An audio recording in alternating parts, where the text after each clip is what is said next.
नमस्कार मंडळी. तर आता आम्ही फायनली पुण्याला शिफ्ट होतो आहे आणि निघालोच होतो, पण दुपार झाली होती, आम्हाला उशीर झाला होता आणि हे आमचा सगळा पसारा घेऊन आम्ही चाललो होतो. बरोबर जेवढं करून खाता येईल तेवढं, जास्त तर काही घेऊन नाही चाललो आहे आत्ताच. आणि वेद पुढे बसला होता आणि निपून झोपला होता आणि चाललो होतो. आम्हाला ऊनच झालं होतं हे सगळा पसारा घेऊन जायला. आणि खूप आता 1.5 वर्ष झालं पुणे सोडून, त्याच्यामुळं अशी एक्साइटमेंट होती खूप की कसं असेल काय असेल. तर 2 तास लागले पोचायला आणि वेद आणि निपुणचं असं चाललं होतं खेळायचं.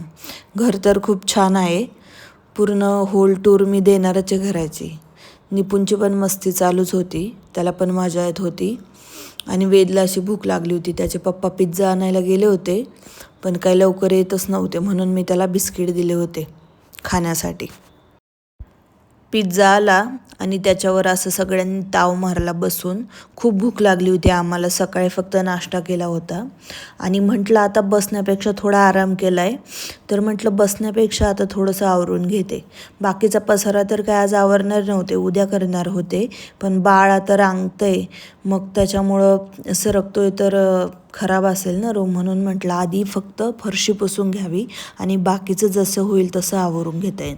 म्हणून निपुणला झोपी लावलं आणि फरशी पुसून घेत होते. आहे तसंच सामान फक्त साईडला ठेवून क्लिनिंग करून घेत होते, फक्त पाण्यात डेटॉल टाकून. मध्येच निपुण पण उठत होता, मग त्यालाच काम करता करता उठला की झोका द्यायचा आणि परत आपलं काम करायचं, हे पण चालूच होतं. आणि पिलूची पण मध्ये मध्ये बडबड, मी करतो, हे करतो, ते करतो, अशी लुडबुड मध्ये मध्ये चालूच होती.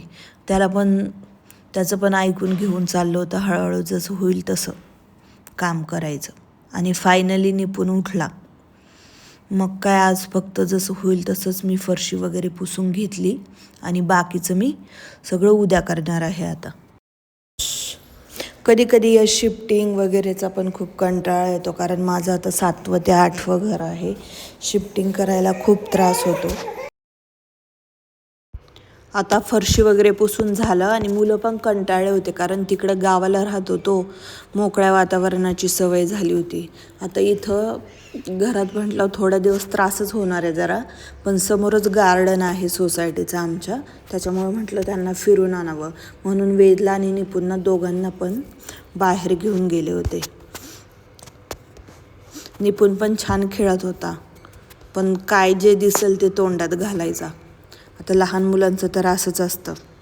आणि वेदचं पण छान खेळायचं चाललं होतं आणि छान आहे गार्डन वगैरे. आम्ही जिथं राहतोय ना तिथं खूप छान झाडं येतं, निवांत आहे, असं वाटलंच नाही मला की मी पुण्यात आली येते. आणि वेदचं असं खेळणं चालू होतं, पण खेळायला तर आज कोण नव्हतं.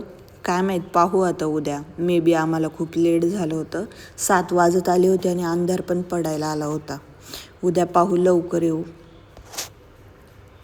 छान आहे, पण मला आवडलं, म्हणजे पहिल्यांदाच मी अशी निवांत राहिली आहे पुण्यात, नाहीतर खूप गर्दी हे ते असतं. चला तर मग मी लवकरच होम टूर देईल आणि मी कसं काय करते, पसारा कसा आवरते ते पण तुमच्याबरोबर नक्की शेअर करेल.